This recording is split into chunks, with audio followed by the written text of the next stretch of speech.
Now, do these various inconsistencies, bizarre or frustrating choices, and plot holes completely ruin the experience of watching everything from epic animations to the return of an all-time Star Wars legend on the small screen? Not a chance, folks. But each and every one of these ill-advised TV decisions still left even the most forgiving Star Wars viewers' eyes briefly turning yellow and red with anger.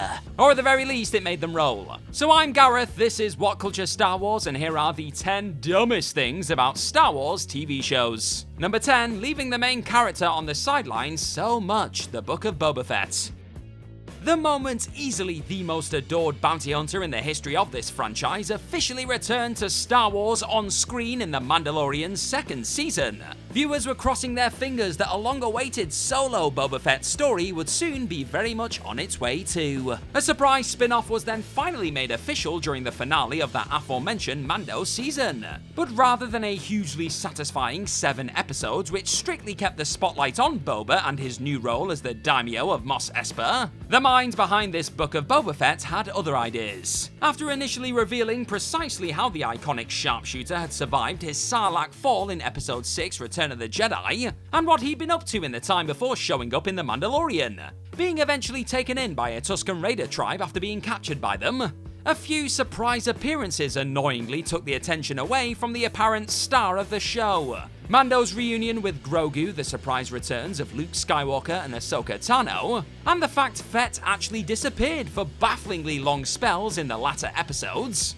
ultimately ended up making the second half of this hotly anticipated Fett book feel like little more than The Mandalorian Season 2.5. If Jon Favreau and the gang didn't possess a story interesting enough to keep the titular Beskar badass front and center for the entire season, why bother putting his name on the thing in the first place? Viewers likely wouldn't have been anywhere near as disappointed at the sight of Boba being sidelined for big chunks of this New Republic-era show if Disney had just decided to turn this often Fettless book into another season of The Mandalorian instead. What a silly move, folks.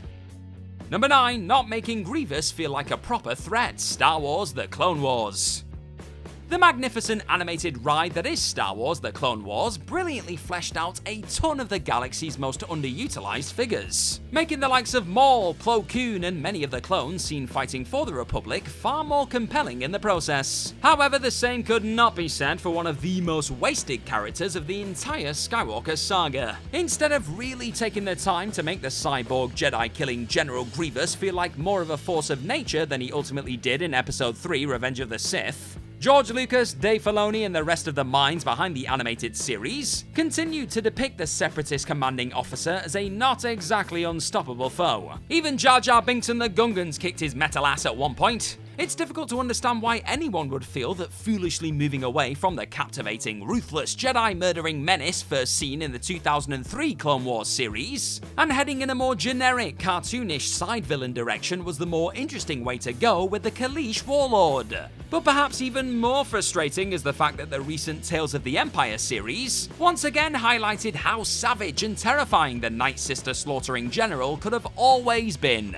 with that bloodthirsty version of the character feeling like a completely different creature to the one often found acting like a silly coward in the Clone Wars. Now I've got a quick question for you. Who is your favorite villain in Star Wars history? Is it General Grievous or someone else? You let me know in the comment section right down below.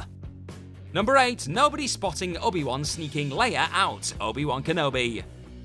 Characters throwing on some enemy disguises and attempting to wander through a dangerous location unnoticed is as much a part of Star Wars as openly stating that you have a bad feeling about something. However, not all disguises are equal in this galaxy far, far away, as seen in one absolutely ridiculous element during the escape from the Fortress Inquisitorius scene in the Obi-Wan Kenobi series. You see, as the titular Jedi Master and Tala Durith look to get out of this perilous stormtrooper-infested stronghold with a young Princess Leia, who had been held within, they ultimately opted to do something hilariously dumb. After throwing on the outfit of an Imperial officer, Kenobi then decided to simply have Leia blatantly hide underneath the long coat he was wearing, with the Jedi's little human-sized bulge looking about as suspicious as it gets. But it was a move which actually ended up almost working a treat, making the nearby baddie seem even sillier than the disguise itself. The pair would ultimately end up being caught by Reva, sure, but not before Doolith and an oddly shaped Kenobi who appeared to have grown an additional pair of small legs somehow managed to wander past a good chunk of the Empire's forces unnoticed.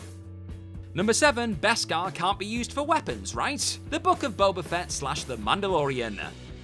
There's a point there during the first season of The Mandalorian when Din Djarin takes his reward for retrieving the child for the client, which is a bunch of Beskar, to the armorer. Here she proceeds to use it to make both some shiny new armor for the bounty hunter, along with using what remained to forge some whistling birds for him.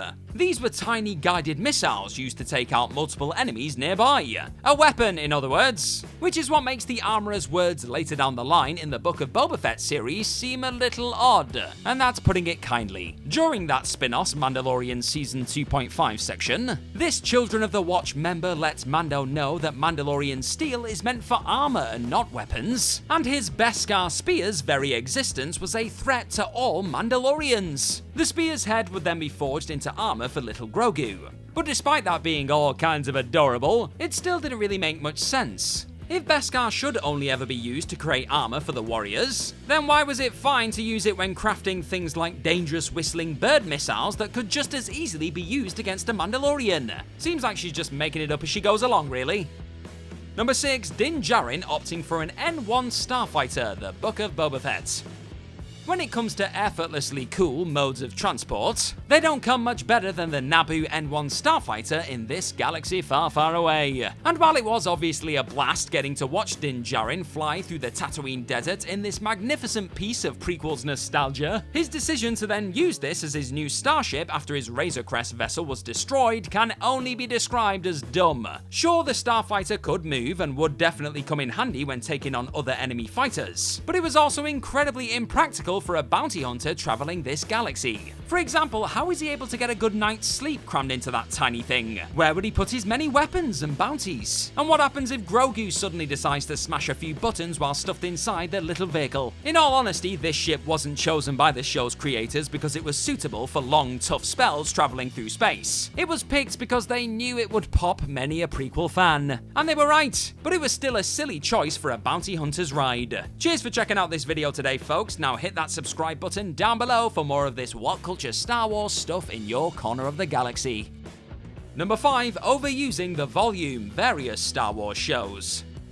Back when it was first used to convincingly create the background scene during the first season of The Mandalorian, the Volume, a large LED video wall replacing practical sets and green screens, felt like a real game changer, along with not forcing actors to simply imagine their surroundings on a soulless green screen stage. When used well, this technology also made filmmakers' lives a little easier, with there no longer being a need to venture out into the actual real-life desert to shoot sequences set on Tatooine, for example. That being said, even the most advanced and exciting technology we currently have to offer still can't quite replicate the real deal perfectly. And that truth was never felt more than during Obi-Wan Kenobi and the third season of The Mandalorian. Here, the decision to seemingly rely on the Volume more than ever to create the worlds going on around the likes of Obi-Wan and Din Djarin backfired big time, with both of those seasons and much of the action within them ultimately feeling way too small and diluted for stories set in this larger-than-life galaxy far, far away. When used sparingly and when the moment absolutely calls for it, the Volume can be a remarkable tool, but overusing and lazily depending on it as a way of getting around having to actually go out on location or craft a big old practical set is just plain foolish, and looks even more so when compared to the impressive, largely practical worlds created for the stunning and epic feeling Andor show. That is how it's done, folks. Number 4, The Laser Fence, Obi-Wan Kenobi. The Obi-Wan Kenobi TV show has taken a lot of flack in this list, I will admit, so I think it's important to note that there were actually still a few strong things on show in Deborah Chow's live-action tale. Ewan McGregor's return performance as the titular Jedi was inevitably great. It was wonderful seeing Hayden Christensen back in a Star Wars project, and watching Vader and Kenobi share the screen will never not be a spine-chilling experience, folks. That all being said, the show does also contain one of the dumbest moments in the franchise's history too. As Kenobi and Leia find themselves being stopped at a laser gate after hitching a ride with a Condren called Freck, it isn't long before the stormtroopers on duty try to gun down the icon. They're obviously no match for Kenobi, who takes them out with an uncivilized blaster. But that's when things get a touch stupid. To knock out the laser gate that has stopped them in their tracks, Obi-Wan fires at it. But rather than return to the vehicle and continue driving down the road, they just run on through instead. Well, if that was always the plan, why bother blasting it in the first place, when there was clearly space on either side of the thing to simply walk around? What a silly goose. Number 3, Padme was clearly pregnant. Star Wars: The Clone Wars. Like master, like apprentice, it seems. Remember when Padme Amidala first reveals to her beloved Anakin Skywalker that she's pregnant in Episode 3, Revenge of the Sith? The way that scene plays out very much suggests that the Chosen One did not have a clue his wife was carrying their child. Children, in fact. But a small moment during the Clone Wars series actually makes him seem a little dumb for not clocking onto that fact beforehand. Coming during the 7th season of the animated show, Padme secretly gets in touch with her precious Annie via hologram, while he's away fighting in the Outer Rim sieges. And it's during that conversation where Amidala blatantly holds her stomach like a woman who was with child. Now sure, you could argue that Skywalker was too lost in his lover's eyes during this chat to notice such a thing. But even with Amidala not showing too much at that point in her pregnancy, any person with a pair of eyes could still see what was being hinted at with her hand gestures here. Not Annie though. This Jedi fool was too busy thinking about saving Echo to spot that he was about to become a daddy. Number 2, killing Cad Bane too soon, the Book of Boba Fett. What a stupid waste this all was, eh? Swiftly becoming one of the greatest things to fall out of the Clone Wars animated series, the Duros cowboy bounty hunter known as Cad Bane was a character many had desperately wanted to see on the live-action stage for years. So when he did finally rock up late on in the Book of Boba Fett, folks were understandably giddy about the idea of him colliding with the likes of Din Djarin and the titular Fett, and possibly even popping up in various other live-action shows going forward. Annoyingly though, Bane's time on the small screen was quickly cut short, and in the most disappointing way imaginable, resolving an unfinished Clone Wars arc that never even made it to screens in the first place. Bane was ultimately just taken out by the old apprentice whose helmet he dented during those aforementioned lost chapters. And this happened just one episode after his live-action debut. Why even bother introducing him this late in the day if they were just going to kill him off in a fight the average Star Wars fan wasn't even that invested in? Pointless, like so much of the Book of Boba Fett, I am sorry. Number 1, helicopter lightsabers, Star Wars Rebels. Speaking of Star Wars characters finally being given their live-action debuts, Obi-Wan Kenobi brought with it the arrival of the Inquisitors seen in everything from Rebels to the Jedi Fallen Order video game. And while this group of Jedi hunting Force users did still boast their unmistakable spinning lightsabers, Deborah Chow smartly opted to keep from unleashing one particularly dumb feature they possess in other Star Wars media. During the Rebels series in particular, these forces of evil are seen actually using the weapon to fly, with it being said that a combination of micro-repulsors and the spinning blades acting like propellers is what ultimately lifts the villains off the ground. No matter how the visual is justified though, the end result is still the same. A goofy visual of what should be some intimidating soldiers of Darth Vader hovering onto the scene via silly helicopter swords. And it's a feature that Star Wars seemingly and understandably wants us all to forget about, to be honest. Yeah, good luck with that.